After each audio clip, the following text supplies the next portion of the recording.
Lungi nnyo nti abazadde abakedde balina omulamu ago bagoberedde wakati w'ogwo ogwaffe gwa maama gwe yalonda ogwa okukwanaganya ebyobuwangwa ne tekinologiya. Kyassanyu nnyo nti ekisaakaate ky'omulundi guno kitunulidde tekinologiya olw'ensonga y'ensi ekyuse, olw'ensonga y'ensi ey'okusoomoozebwa, olw'ensonga ey'embeera nga bwe tutalwana tetugenda kufuna mulembe guddako. Katwagala abaana baffe bamanye nti omulembe gwa tekinologiya mulungi nnyo era gukulaakulanya naye ate guvugibwa buwangwa. Nti essimu yiyo era ogifuga naye eyinza okufuukira ekizibu mu nsi.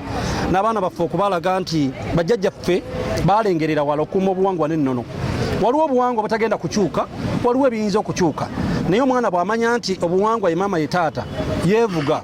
Ekisaakaate ky'omulundi guno twagala tutunuulire nti omwana tetwagala kumwasiira nga mbwa. Twagala yennyini ye yasiire yennyini yetunuulire nti oba oliawo maama erero waali ne taata enkya taliiwo. Olw'ensonga ekyo olaba emiramwa buli mwaka maama agukyusa okusinziira ku bwetaavu obuliwo.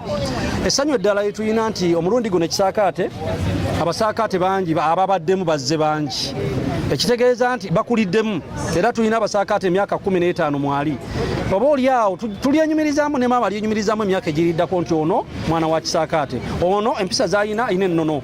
Olw'ensonga eyo Janan efuuse ensonga kuba gwe mulundi gwaffe ogwokubiri okuba nti ate oba oliawo tuguddayo mu ssaza lya Ssaabasajja ery'Obulemeezi ate tubakane n'eddimu ly'emiramu egy'enjawulo.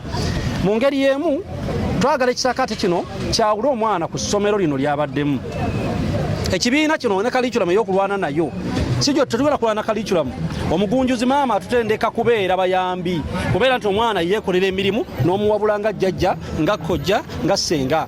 Era omwana ntumujja mu bulamu tebabeera mu kiraasi nga lutalo wabula tumulaga nti obulamu bubwo ensi yiyo bw'ogayaala ng'ekutandikako bw'oyisa obulungi ku ssomero genda kuba bulungi mu maka bw'olituusa oliba bulungi n'awalala w'oliwangaalira.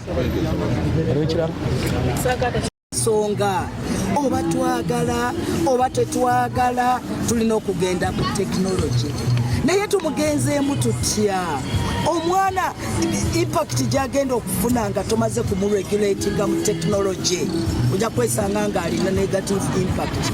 N'olwekyo gavumenti already yagamba nti abaana balina okutandika okukozesa amasimu naye abaana bano okubatandisa ku masimu bajja kgenda ku channels naawe zinakaabya.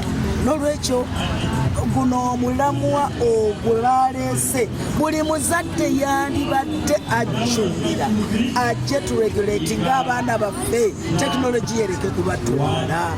N'olwekyo neebaza nnyo maama Nnaabagereka wa Buganda nti guno omulamwa gwe watulondera abaana tubawa amasimu tubakola ebyekyo naye tetusobodde kubalaga amasimu gayamba gatya ebyobuwangwa n'obuntubulamu. Instead bo bagakozesa ate ne bafuna vices eziri negative. Abazadde abatannaba kujjako mu kisaakaate mbakubiriza mbakoowoola nti buno bwe budde mweyune ebikisaakaate tusobole okusevinga eggwanga lyaffe ndinetto erigenda okutandika erikozesa tekinologiya naye nga tali regulated bamutereezezza bulungi kubanga abaana bye bakola ffe tetubimanyi tetulina biseera tetulina budde kutunulira mwana byalaba mwana byakola. Naye maama Nnaabagereka bw'atubbirawo weeks 2 omwana agenda okugenda mu ssomero nga atulisi waliwo akalembereza. Nkowoola abazadde mujje muleeta abaana temulina budde temukyabimanyi. N'olwekyo kano akaseera naffe tukozesa omukisa guno maama gwatuwadde. Ssaabasajja Kabaka awangaale. Dr. Sarah Nkonge Muwonge. Dr. Sarah Nkonge Muwonge.